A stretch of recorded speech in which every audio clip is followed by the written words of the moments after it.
Welcome in, folks, to episode numero cuatro of the Stoerner Show. Coming at you live from the beautiful city of San Marcos in the great state of Texas. Stoerner Show is brought to you by Gabagool Radio. You're obviously on the Gabagool YouTube page right now. I highly suggest to you guys, go check out the Gabagool Spotify page. What are you going to find? You're going to find these groovy ass curated playlists. What else are you going to find? You're going to find podcasts covering the tunes as well as the artists that create them. So the mic is actually working now. Last two episodes, I had this expensive ass mic sitting in front of me basically as just a prop, just a useless prop. I mean, I might as well have been speaking into a flower pot or a cookie tray. I mean, apparently you don't just plug the microphone in. You have to go on the laptop and select that you want to use the microphone, which is redundant. I mean, that's dumb as shit. And at first I thought it was my fault. And then I molded over for a couple days, and I was at first I'm feeling like a brainless bozo, but no. The people at Apple, whoever's running Apple, you are the brainless bozo. I mean, your phones and your laptops, they will check my spelling in real time. They will guess the next word that I'm about to say when I'm texting. So why is it that when I plug a microphone into your product, all of a sudden it doesn't want to get hands-on? All of a sudden it wants to take a back seat. All of a sudden Mr. Notre Dame can't predict which audio I want to use after I shove a fucking microphone cord into him. I mean, get your stuff together, Apple. Be better. Do your damn job.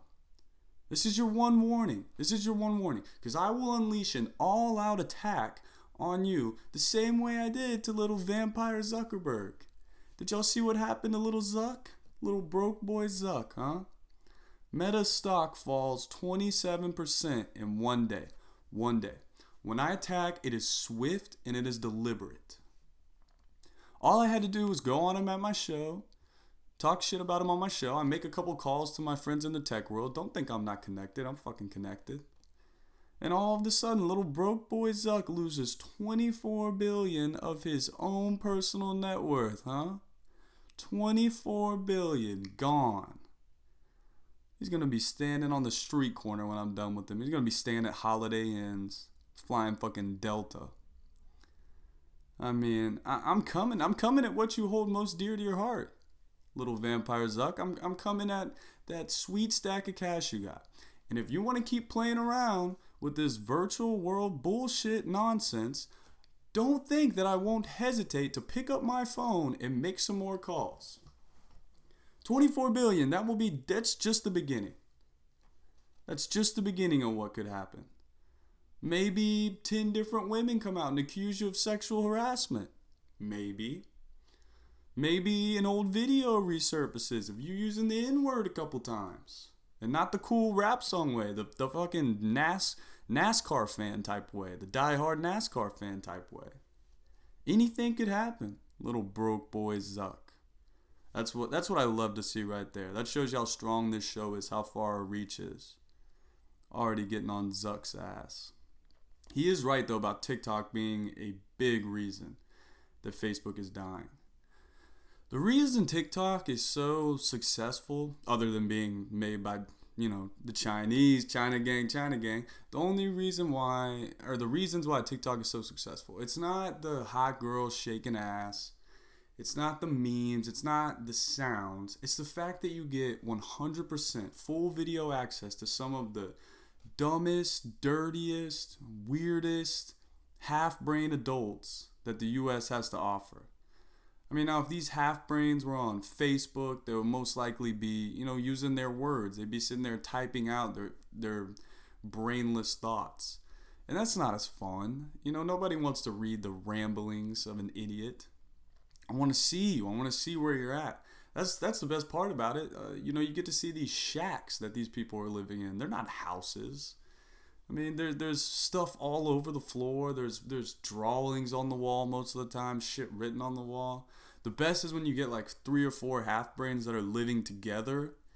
And that's when, it's like a half-brain hype house. I mean, they are just putting out amazing content. That is my side of TikTok that I love. You know what's mind-boggling to me? How in God's name is Burger King still active in this country? How? I mean, never once in my life have I ever heard someone say, hey man, let's go to BK. Hey, let's hit up Burger King. I'd slap the shit out of them. I mean, that's almost like saying fuck your mother. If you ask someone, hey, let's go to Burger King. I mean, how's your most famous item named the Whopper? The Whopper? The Whopper. I mean, the name Whopper just makes me think of a robust, extra large man or woman. Like Tammy from 1,000 Pound Sisters. She walks in, she doesn't walk. Tammy rolls in on her chair and you turn to your friend and you go, ooh, that is a Whopper right there, you know? And that's my third time mentioning Tammy on this show. I can't get that big bitch out of my head. I mean, if TLC ever decides to cut ties with her, best believe the Stoerner Show will be reaching out and making an offer. I'd love to get her on. We probably can't really get her in the studio necessarily, but you know, if we could do phone interviews, I would love doing that with you, Tammy. But yeah, it's crazy to me. I mean, I will choose Jack in the Box over Burger King 10 times out of 10. And Jack in the Box, 65% of what their food is grease. I mean, more than half. When you pull the food out of a Jack in the Box bag, look in the bottom. There's usually a pool of grease. I mean, the meat inside of a Jack in the Box taco? What is that? What is that, man? Nobody knows. Don't try to tell me that that's ground beef. That's not fucking ground beef. I've seen ground beef before in my life. What y'all serve is this greasy meat paste. That's the best way to describe it. And that's why they shove it at the bottom of the taco and then they try to hide it by putting a whole fucking head of lettuce on the top of it so you can't see it. They don't want you looking at it before you scarf it down. But did you know at Burger King you can get a burger, 10 nuggets, a medium fry, and a medium drink for $2 fucking dollars. $2. I mean, that is the best deal in fast food history. Nothing comes close to that. And people still don't give a shit. People still are not going to go there. I mean, the CEO was like, honestly, just start giving this shit away, man. Fuck it. I mean, sell it for $2. Just give them it all for $2. Like, that dude hasn't thought about a profits in so long. Burger King CEO has to be the saddest CEO of all time. Like, you know, he's getting teased at the country club golf course. Nobody wants to be his fucking caddy. They're drawing sticks on who has to carry around the fucking Burger King CEO's golf clubs. You know, he's got the smallest yacht in the marina. I mean, do y'all remember that shitty documentary where that guy ate McDonald's every meal for a month straight? I mean, no one asked you to do that, brother. We could have all told you how that was going to end. I mean, but if you tried to do that with Burger King, that is a 5-day documentary. You got about 5 days of straight BK before your liver and kidney check the fuck out. And they are not coming back. Not at all. Just a disgraceful company all around. But why does everybody want to be a fucking investor these days? Everybody thinks that they're going to get rich quick from investing. Like, all I hear, the price of Bitcoin is going down, and the NFT and the gorilla apes and all the and the S&P 500, but then and then also all the tech companies and blah blah blah blah. Enough. You know who the stock market is for? The stock market is for rich people and politicians. It's not for us. It's for rich people and politicians. That's where they go and they turn millions into billions. It's not for regular folk. You know what they tell regular folk? They're like, well, put $300 in a diversified portfolio and don't touch it for 50 years. And then when you're 70 years old, you're going to have $1 million. Why? I mean, who wants $1 million when they're old as shit? What is that going to do for you? You can buy a new fancy car and go on as many cruises as you want. You can maybe take a trip to Europe and walk around and look at old fucking buildings and paintings. You go, oh, that's where they did this 700 years ago. I mean, it's bullshit. But yeah, these dudes my age, they take 2 basic economic classes in college and they watch Wolf of Wall Street and it's fucking go time. It's go time. I'm about to do my research. I'm about to bring the market to its knees. No, you're not, jackass. You're not about to find the next big thing. You know why? Because it's not a secret. It's a secret to you. You know who it's not a secret to? Nancy Pelosi and her friends. They're in on the secret. I mean, for example, let's say you work at Taco Bell and one of your friends comes in. What are you going to do? You're probably going to throw them an extra taco. You know, you might slip some cinnamon twist into the bag. Are you supposed to do that? No. But it's easy to justify because it's you know, Taco Bell is this big thing. Nobody's really getting hurt. It's not like the CEO is going to lose money from it realistically. And your friend, someone that you care about and actually know they're getting a good deal, right? If you don't think the same thing happens in the stock market just because there's an SEC watching over, you're a half-brain. You might as well go live in one of those half-brain hype houses with the TikTok people. I mean, if you don't think that rich people who are friends don't share information about companies with each other, you know, they don't give each other heads up on what's going down, what's about to tank, what's about to rise, then you know nothing about rich people. That's their favorite thing to do. They love sharing information with each other. I mean, if you're a common person in this country, delete the stupid fucking Robinhood app from your phone and download DraftKings, download FanDuel, download a Barstool Sportsbook, and bet on sports. I'm being dead serious. Bet on sports. That is our stock market for regular folk. And I promise you, it's less rigged than the actual stock market. I mean, sometimes the mafia gets a hold of a referee and they might fix a couple games. That happens like every 15 to 20 years maybe. But consistently, these people go into Congress and they're in there for about 10 years. And after 10 years, they're somehow $15 million richer. Nobody bats an eye. Nobody asks any questions. Oh, they just made smart investments. Get the fuck out of here, dude. Like, would you rather bet on Apple to have a successful first quarter of the next year? Or would you rather bet on Derrick Henry, like an actual monster, stiff-arming grown-ass men into the ground? Would you rather bet on Lamar Jackson? I mean, one of the most elusive humans of all time, fucking spinning, juking all over the football field. And it's like, it's over, you know, whether you won or lost in about 2 hours. And if you win, hell yeah, it's awesome.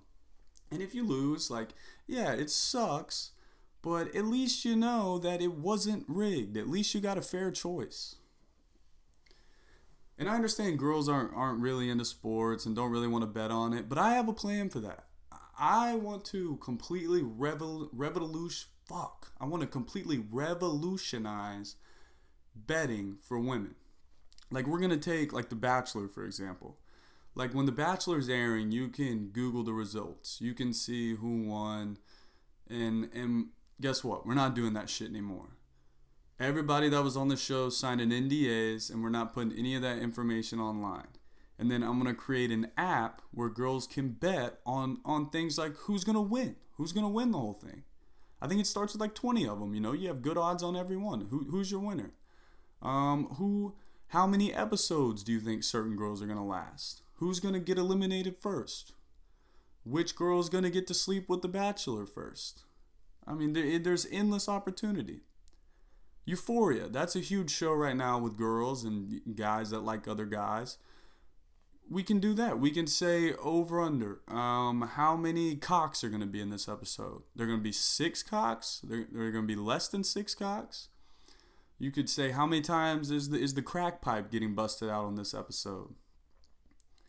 Man, there's a lot of opportunity here. I think it could really catch on. And that's all I've heard about Euphoria 2. Is this like, there's an episode with 60 cocks in it, and there's this one episode where a high schooler's dad fucks a transgender high schooler and videos it, that's illegal on so many levels. I mean, and it's like ever since 2015, have y'all noticed every Netflix original has to have 100 fucking sex scenes in it? Like, when did this become a requirement? It's really like the executives at Netflix get a script and they're like, I mean, there's just a bunch of character development and dialogue. Where's the sex? I mean, get rid of all the fucking talking and just put about 20 minutes of meaningless sex in there. I mean, for real, that's what it's like over at Netflix. And it's always missionary, or they might get jazzy and throw in some doggy style. I want to see somebody getting pile drived. I want to see maybe, somebody doing that position where the girl's like in your lap but facing the other way. I don't know what that shit's called. Probably has a name in the Kama Sutra book or something, but anything like that. Anything that could make it a little bit more funny and less awkward. Like, there's nothing that I hate more than sex scenes in shows or movies. Like, even when it's a hot ass girl, it's fake. It's fake. I mean, who are you fooling, Netflix? Not this guy.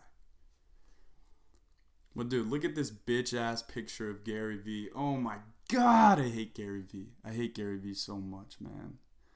Gary Vee at the Super Bowl last night. I hate everything about this goddamn picture. Bro, what the fuck are you doing with your hands, Gary Vee? He's got his left hand awkwardly 25% of the way in his pocket. Let's start there. Hey, either put your hand in your fucking pocket, Gary, or don't. I mean, he's just dipping his fingertips in there. I'm taking a picture with the Migos and I'm just going to put my fingertips in my pocket. Why? Why at all? And what does he do with his other hand? Does he do anything normal? Not the fuck at all. Holds up a 5. I mean, I looked at his Instagram and I guess it's like, apparently that's like his staple, I guess. He does this. He holds up a 5. I mean, Gary, you're 46 fucking years old. Take a normal picture. Put your hand down. He wants to be a cool kid so bad. This is the worst type of rich people. Is these guys who were annoying ass little nerds until like their late 20s, early 30s, and then they all of a sudden come into a bunch of money and become rich, and then they do silly ass shit like this. Like, this guy is 46 years old at the Super Bowl, dressed like he's going to the fucking skate park afterwards. I mean, look from head to toe. Look at his beanie, wearing his like, I wear my beanie Russian style. That's the way to do it. Don't fucking pull your beanie back over your head like it's a goddamn head condom. I mean, Gary Vee is dressed like he's about to go to a fucking Coldplay concert. He looks like Coldplay's biggest fan. Gary Vee is dressed right now like he walks into Starbucks with his laptop in a briefcase and has to like unzip it. Like, oh, that shit is just, God, he pisses me off. And then look at his face, dude. Doing this weird ass crooked mouth gaze. I mean, I'm not going to call that a smile. Trying to look hard. Like, Gary, you were famous for creating online media companies and giving the most unspecific, mundane advice. You're not a rapper. You don't make songs about selling drugs or having guns or being a tough guy. Just fucking smile. Just fucking smile. White guys, this is what happens when you try to look cool or hard when you're taking a picture with your black friends. You look like a clown. Black guys know what to do in pictures. And this isn't like a racial stereotype. This is just facts. I mean, black guys, they have cool stances that they do. They do different things with their hands. Like, don't try to copy them. Don't try to replicate it, or you end up looking like Gary Vee in this picture. Just smile and put your fucking hands in your pocket all the way. You're not dipping them into the pool like Gary. Or just put your hands on your side, Just do what you would regularly do. But, shit, that really got me fired up. Fuck Gary Vee. Drop a fuck Gary Vee in the comments, too. But that's all I have for you today, my little gremlin. Smash the absolute fuck out of the like button. Make a dope-ass comment. Send this video to a couple people you know. Also, we're doing a new thing. If you need any type of advice, email me with what's going on at austinstoerner@gmail.com. I won't be saying any names. You'll be left anonymous. We'll just talk about it on the show. You know, if you're at a crossroads, maybe I can help you out a little bit. But I love y'all, guys, girls, days. I'll see y'all next time.